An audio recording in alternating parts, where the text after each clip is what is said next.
Бұрынғы өткен заманда ешкінің 7 лағы болыпты. Біреуі қара, қалғандары ақ лақ екен. Орманға баруға жиналған ешкі лақтарын шақырып алып, ақылын айтады. Балаларым, ешкімде есік ашпаңдар. Орманда қасқыр жүр. Мен келгенде, балаларым лақтарым, аналарың келді, сүт әкелді, деп әндетемін. Осы кезде терезе сыртында тұрған қасқыр оның сөзін естіп қалады.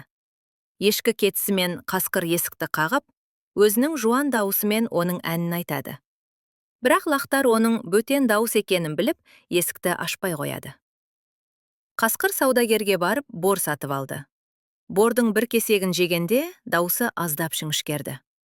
Осы дауыспен ән айтып еді. Лақтар тағы алданбады.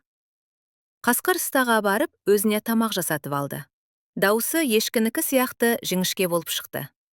Бірақ жаңа дауыстың да көмегі болмады.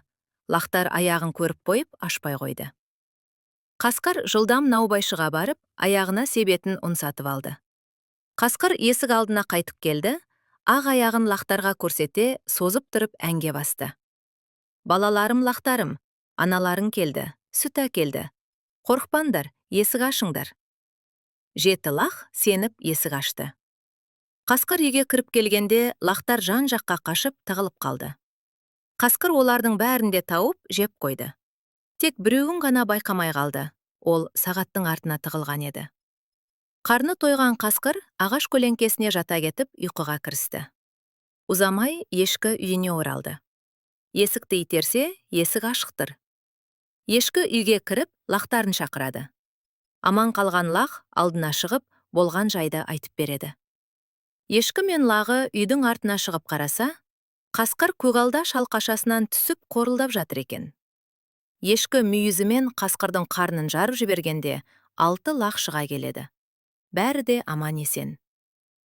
Ешкі мен лақтардың қуанышында шек болмады. Қасқыр оянбай тұрғанда, ешкі оның қарнын таспен толтырып, қайта тігіп қояды. Шөлдеген қасқыр су ішпек болып құдыққа барады. Сол кезде ішіндегі ауыр тастар оны төмен тартып, қасқыр құдыққа құлады да батып кетеді. Ертегіміз ұнаса, лайк басып, арнаға жазылуды ұмытпаңыз.